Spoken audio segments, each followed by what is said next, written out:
오늘 우리가 읽은 말씀은 이 솔로몬 성전 건축의 마지막 부분을 읽었습니다. 솔로몬은 성전을 다 건축한 후에 언약궤를 성전 지성소, 가장 거룩한 지성소에 옮겼습니다. 언약궤 안에는 모세가 호렙산에서 받은 십계명 두 돌판이 거기에 있었습니다. 제사장들은 그 언약궤를 지성소 안에 안전하게 둔 후에 나왔습니다. 그 자리에 세마포 옷을 입은 레위인들과 나팔 부는 120명의 제사장들이 함께 서 있다가 하나님을 감사하고 찬송했습니다. 주님, 성전 건축이 잘 되고 이 법궤가 언약궤가 잘 안치할 수 있게 해주셔서 우리 가운데 오심을 감사하며 찬양했습니다. 근데 이렇게 언약궤를 안치할 때에 제사장들이 반열대로 하지 않았다는 말씀이 있습니다. 반열대로 하지 않았다는 것은 순범대로 하지 않았다는 것이죠.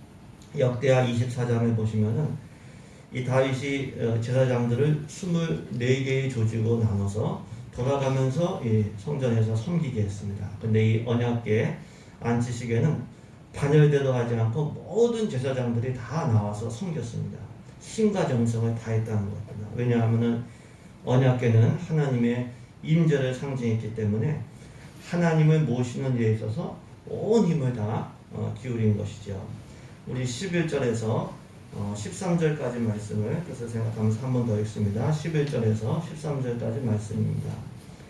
이때에는 제사장들이 그 반열대로 하지 아니하고 스스로 정결하게 하고 성소에 있다가 나오니 노래하는 레위 사람 아삽과 헤만과 여두둔과 그의 아들들과 형제들이 다 세마포를 입고 제단 동쪽에 서서 재금과 비파와 수금을 잡고 또 나팔 부는 제사장 120명이 함께 서 있다가 나팔 부는 자와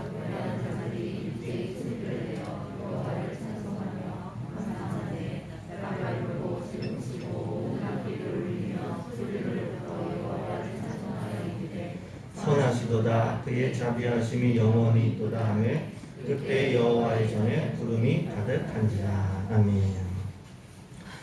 이처럼 언약궤는 이 성전의 핵심이었기 때문에 모든 제사장들이 다 참여했습니다. 스스로 정결하게 한 후에 언약궤 안치식을 거행한 거죠. 스스로 정결하게 했다는 것은 정결 예식을 먼저 다 해서 자기들을 정결케 한 후에 섬겼다는 겁니다. 또 노래하는 레위인들은 세마포 옷을 입고 감사 찬양을 했습니다.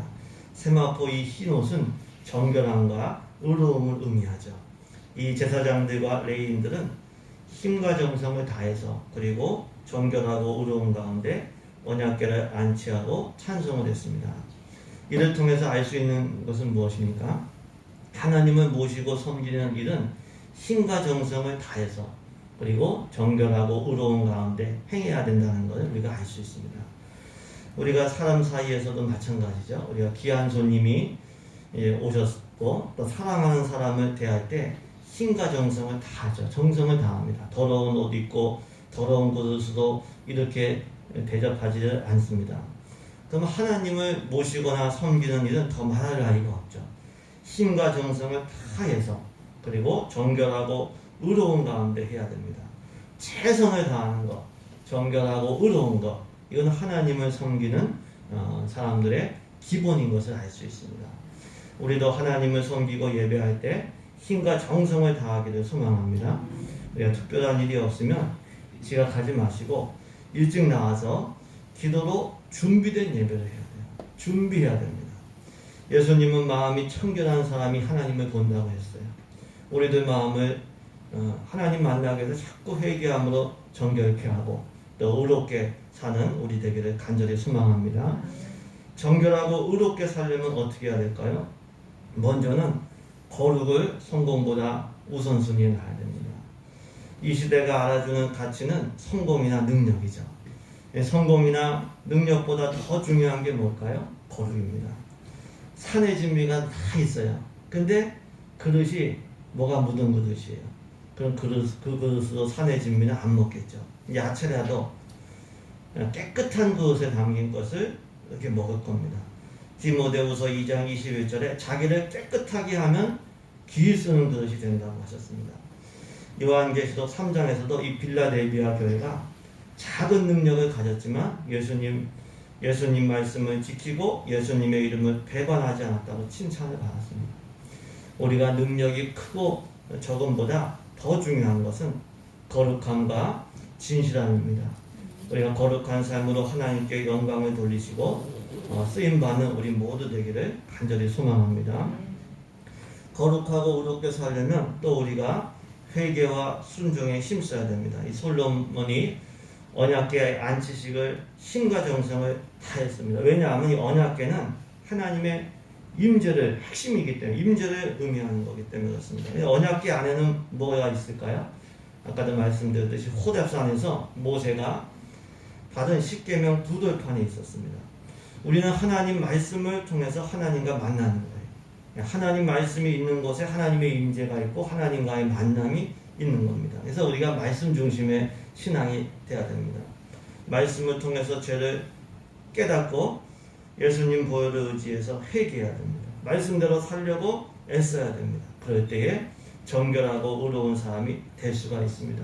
말씀 중심의 신앙생활을 통해서 정결하고 의로운 사람 되시길 주님의 이름으로 축복합니다.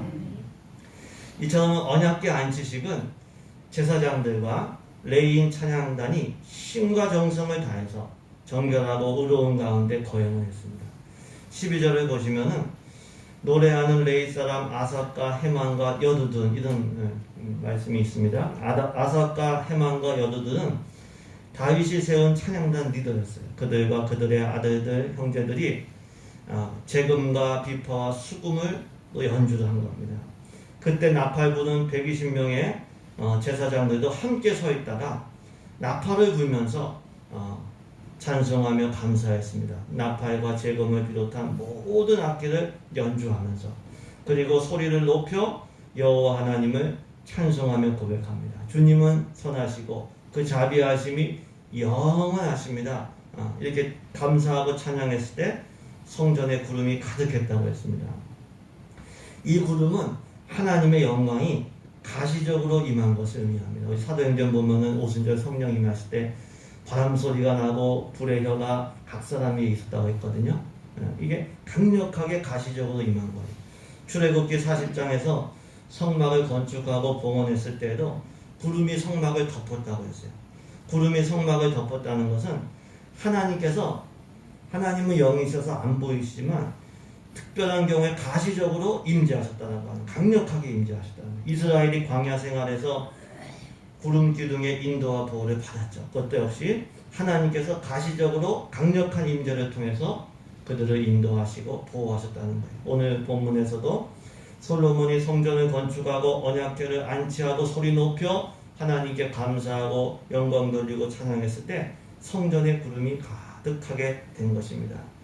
우리 12절부터 13절 말씀 한번 더 읽습니다. 12절에서 13절 말씀 같이 읽습니다.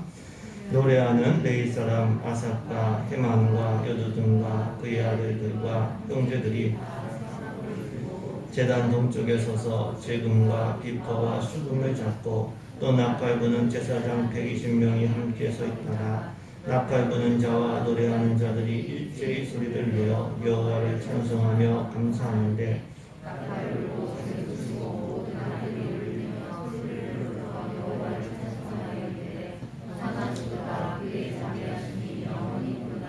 아멘. 그때 여호와의 전에 구름이 가득한지라. 아멘. 노래하는 이 레위 사람들 120명의 제사장들 연주하면서 소리 높여 하나님께 찬양을 했습니다. 그때 하나님의 가시적이고 강력한 임재를 의미하는 구름이 성전에 가득했습니다. 이를 통해서 알 수 있는 것은 무엇입니까? 우리가 감사 찬송할 때 하나님께서 임재하신다는 거죠. 왜 그럴까요? 이 감사 찬송 속에 우리의 믿음의 고백이 들어있기 때문에 그렇습니다.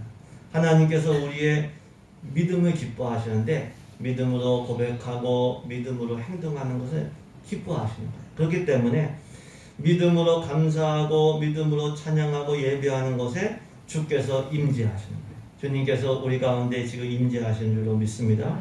시편 22편에서도 하나님께서 찬송 중에 거하신다고 했어요. 여러분들 찬송할 때 마음을 다해서 찬송해 보세요. 그러면 주님의 임재가 있어요. 그것을 경험한 사람과 경험하지 못한 사람은 틀려요. 우리가 예배할 때마다 날마다 주님의 임재를 경험하기를 소망합니다. 시편 22편 말씀을 우리 같이 읽겠습니다. 이스라엘의 찬송 중에 계시는 주여 주는 거룩하십니다. 우리가 찬송할 때 주님 거기서 계시는 거죠. 사도행전 16장에서 바울과 실라가 매맞고 억울하게 빌립보 이 감옥에 갇혔어요. 그때 불평하고 원망하지 않고 기도하고 찬송했습니다. 하나님의 임재와 역사가 나타나서 지진이 나고 옥문이 열리고 메인 것이 벗어졌다고 말씀하고 있습니다. 이 찬송과 기도의 능력이 얼마나 큰지를 알 수 있어요. 사도행전 말씀 우리 같이 읽습니다. 한밤중에 바울과 실라가 기도하고 하나님을 찬송하며 제수들이 듣더라. 이에 갑자기 큰 지진이 나서 옥토가 움직이고 문이 다 열리며 모든 사람의 메인 것이 다 벗어진지라. 아멘. 역대하 20장에서도요. 여호사밧이 아람과 전쟁하는 게 나오거든요. 그때 사람들을 조직해갖고 찬송을 시작했어요. 사람들, 노래하는 사람들, 그때 하나님께서 역사하셔서 임재하셔서 전쟁에서 승리했다 이런 말씀이 있습니다. 역대하 20장 말씀을 우리 같이 읽습니다.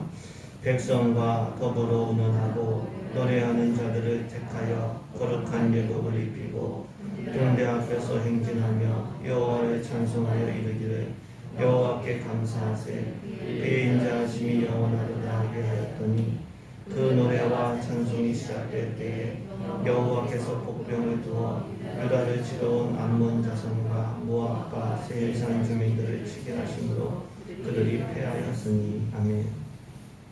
감사 찬송할 때에 하나님께서 임재하시고 역사하시는 줄로 믿습니다.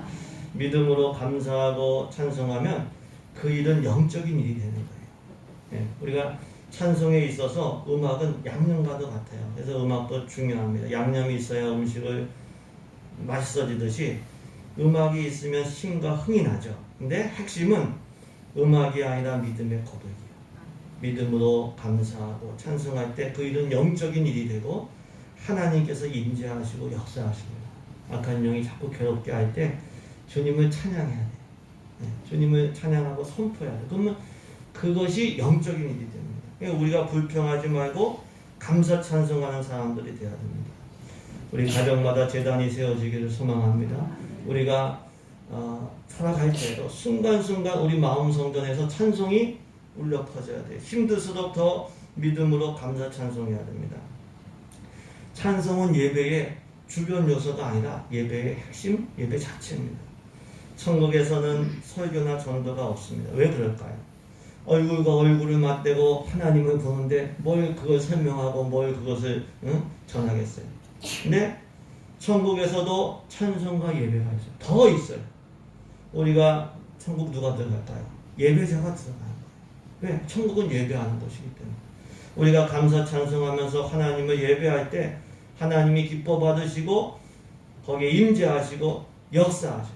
거기가 부분적이지만 천국이 임하는 거예요. 범사에 감사하고 늘 감사 찬송하는 우리 되기를 소망합니다.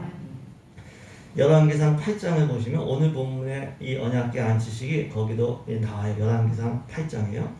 근데 열왕기상 8장에는 제사장과 레위인이 찬송했다는 말씀은 없어요. 안치하고 영광이 가득했다 이런 말씀이 있는데요. 왜 없을까요? 이 열왕기 상하와 역대 상하가 이제 쓰여진 때가 달라서 부각하는 강조점이 다른 거예요. 역대 상하는 이제 포로기 때 이제 쓰여진 건데 나라와 성전이 다 무너지고 이제 포로로 끌려간 거예요. 그때 역사를 해고하면서 이제 쓰여진 것이죠. 모든 것을 읽고 생각해 보니까 성경과 제사가 얼마나 중요한지를 깨달은 거예요. 그래서 이 역대상하는 성전과 제사에 대한 강조가 많이 나옵니다. 오늘 본문에서도 오늘 본문도 이 역대상 8장처럼 지성소에 언약궤를 안치하고 끝나지가 않아요. 안치한 후에 이 제사장과 레위인들이 감사 찬송했다는 말씀이 강조되어 나오고 있는 거예요. 나라를 읽기 전에는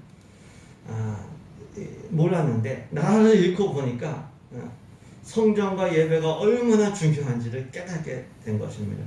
그렇기 때문에 우리의 신앙도 예수님 중심, 성경 중심이 돼야 돼요. 동시에 교회 중심, 예배 중심이 돼야 돼요. 교회에 오는 횟수나 예배 드리는 횟수가 줄어들면 신앙은 힘을 잃을 수밖에 없어요. 그렇게 될 수밖에 없어요. 교회에 와서 감사 찬송하면서 예배하는 신앙이 돼야 돼요. 성전을 사랑하는 신앙이 돼야 돼요. 언제 어디서나 예배자로 살아야 될 줄로 믿습니다. 그때 하나님께서 임재하시고 역사하시는 거예요.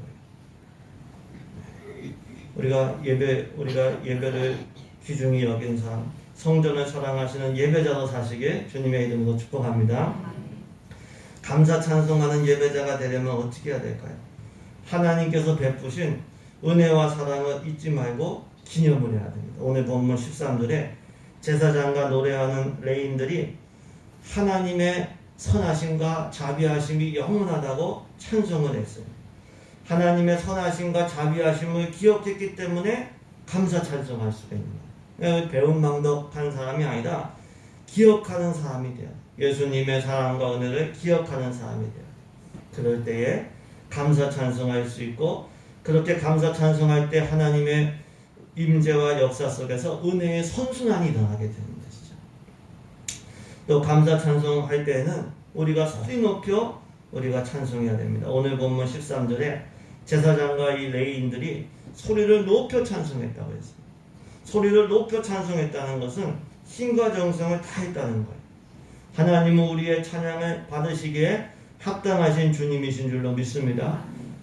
그만큼 대가를 지불하셨어요. 우리를 만드시고 이 땅을 만드시고 우리를 위하여 십자가에서 죽으셨어요. 이 힘과 정성을 다해서 예배하는 게 너무 마땅한 거죠. 예배 준비를 해야 됩니다. 힘과 정성을 다하여 찬송하고 예배할 때 거기에 하나님의 강력한 임재와 역사가 우리 영혼에서부터 시작이 됩니다. 예배를 위해 기도하시고 예배를 위해 찬송도 준비하시고 반주도 준비하고 우리가 말씀도 먼저 읽고 이렇게 준비하셔야 돼요. 준비된 예배에 하나님께서 강력하게 임재하시고 역사하십니다. 전심전력으로 찬송하는 예배자들 되시길 주님의 이름으로 축복합니다. 이처럼 제사장들과 레위인들이 소리 높여 감사 찬송했어요. 근데 이 감사 찬송을 우리가 조금 더 자세히 들여다보면 그들이 화목한 가운데 한 마음으로 동역했음을 알 수가 있습니다. 12절에 보시면은 레위인과 제사장 120명이 함께 서 있었다고 했어요. 13절에 일제히 소리를 내며 연주하며 찬송했다, 이런 말씀이 있습니다. 우리 12절 13절 말씀 우리 한 번 더 읽습니다. 12절과 13절입니다. 노래하는 레위 사람 아사과 헤만과 여두둔과 그의 아들들과 형제들이 가세마포를 입고 제단 동쪽에 서서 재금과 비파와 수금을 잡고 또 나팔 부는 제사장 120명 함께 서 있다가 나팔 부는 자와 노래하는 자들이 일제히 소리를 내어 여호와를 찬송하며 감사하는데 나팔 불고 춤을 추고 모든 악기를 울리며 소리를 높여 여호와를 찬송하여 이르되 선하시도다 그의 자비하심이 영원히 있도다 하며 그때 여호와의 전에 구름이 가득한지라. 아멘. 우리가 합창이나 합주를 할 때 조화를 이름으로 그것이 가능해지죠. 자기 목소리를 내야 되지만 조화를 이루면서 내야 됩니다. 목소리가 크다고 자기 목소리 너무 세게 내면은 조화가 이루어지지가 않죠. 또 박자도 맞아야 되죠. 들어가고 나가고 이 박자 하음이 맞으면 아름다운 음악이 되죠. 반대로 박자도 안 맞고 하음도 안 맞으면 소음이 됩니다. 오늘 본문의 레위인과 제사장들이 함께 서 있다가 일제히 소리를 높여 감사 찬송했어요. 박자가 맞은 거예요. 조화가 된 거예요. 화목한 거예요. 그때 성전에 하나님의 임재를 의미하는 구름이 가득했습니다. 이를 통해서 알 수 있는 것은 무엇입니까? 화목한 가운데 동역할 때 하나님께서 임재하신다는 거예요.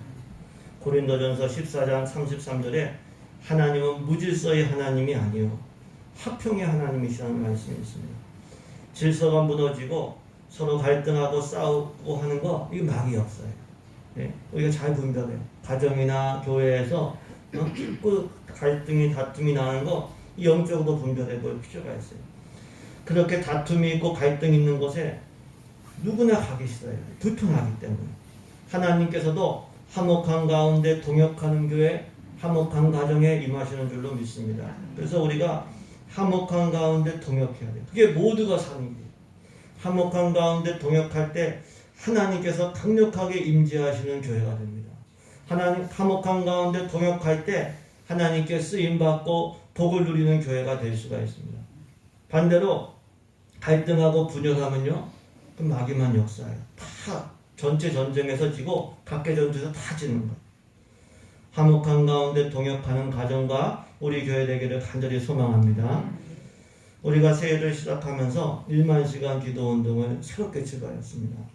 작년보다 더 많은 분들이 참여하면서 참 좋고 감사합니다. 근데 그게 기도할 때 교회가 또 개인이 가정이 이 변화가 있는 거예요. 기도할수록 기도에 근력이 생기고 이 힘이 생기면 내 영혼도 주변 환경도 가족들에게도 변화가 있고 성화의 은혜가 있는 거죠.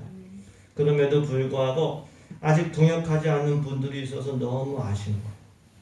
우리는 함께 힘을 모아야 돼요. 강 건너 불구경 하듯이 나와 상관없는 일로 생각하면 안 돼요. 왜? 한 배를 탔기 때문에. 같이 모아서 큰 전쟁에서 이기고 각계 전투에서 다 이겨야 돼요. 화목한 가운데 내일처럼 동역하는 우리 되기를 소망합니다. 우리가 예배를 드릴 때도 마찬가지예요. 우리가 공동으로 모여 예배 드리는 시간이 있어요. 주일 오전과 오후는 지금 코로나로 못 모이지만 수요 저녁과 새벽과 심야 기도회가 있습니다. 함께 모여 예배하자고 약속한 그 시간에 함께 모여 예배하는 게 가장 좋아요. 근데 무관심하고 방치하면 재단은 무너져요. 나중에 찾아오면 재단 다 무너졌어요. 그럼 어떻게 할 거예요? 현장이 힘들면 온라인으로도 참여를 해야 돼요. 함께 재단을 세워갈 때 하나님의 임재와 역사와 복이 우리 모두에게 넘칠 줄로 믿습니다. 화목한 가운데 마음을 합치고 힘을 합치고 동역하는 우리 교회 되기를 소망합니다. 화목한 가운데 동역하려면 어떻게 해야 될까요? 우리가 다름의 차이를 인정하는 동시에 공동의 목표에 집중해야 돼요. 제사장과 레위인은 성전에서 하는 일이 달랐어요. 악기들도 다 음색이 틀리고 다 달라요. 소리가 달라요. 하지만 하나님께 영광을 돌리는 공동의 목표, 거기에 집중한 거예요. 자기 소리만을 내려고 하지 않았어요. 소리가 다른 건 다 인정하면서 자기 소리를 절제하면서 낼 땐 내고 조화를 이루는 거죠.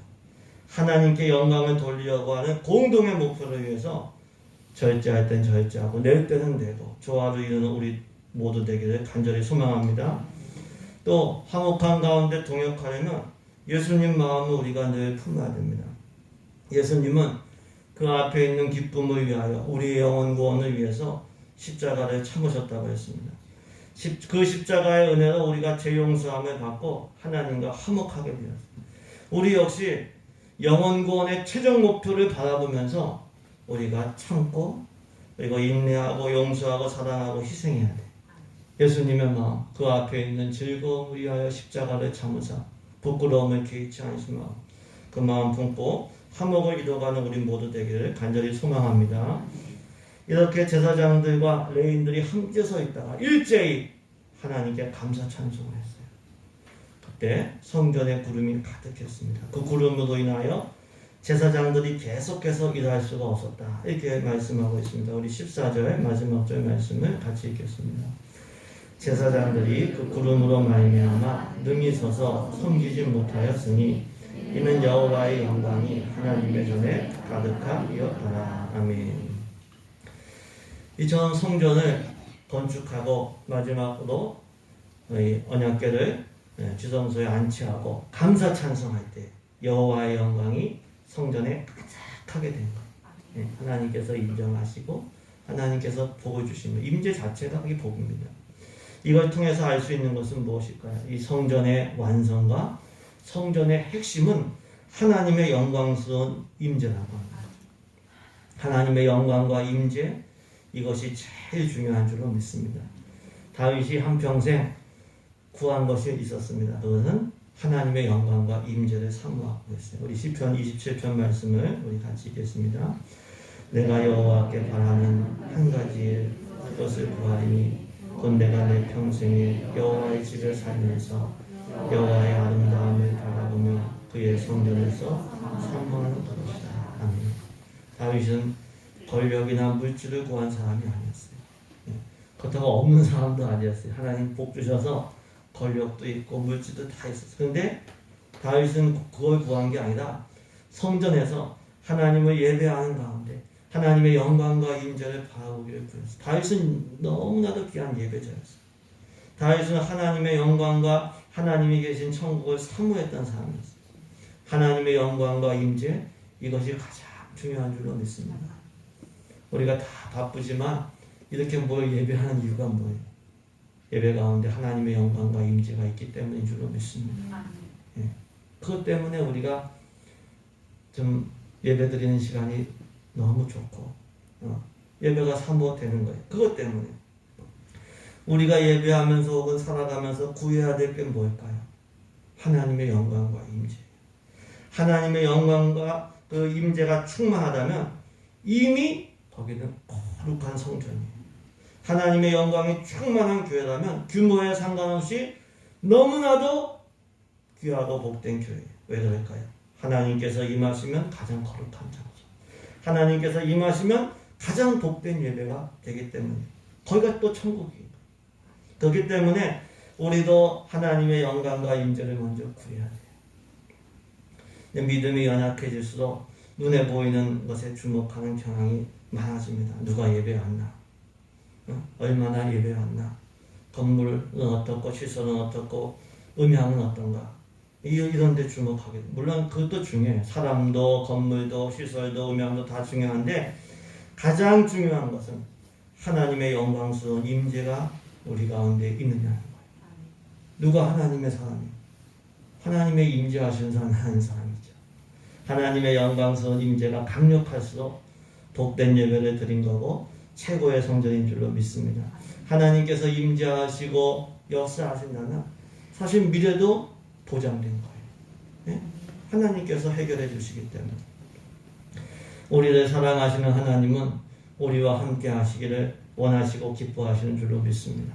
그래서 우리도 거룩한 하나님의 영광을 사모하고 하나님의 임재 가운데 살려고 해야 돼요. 하나님의 임재와 영광을 살려면 정결하고 의로운 가운데 힘과 정성을 다해 하나님을 모셔야 되고 우리가 화목한 가운데 동역하면서 마음 다해 주님을 찬양해야 될 줄로 믿습니다. 우리가 예배자가 되어서 하나님의 영광 가운데 예배하시고 살아가시길 주님의 이름으로 축복합니다.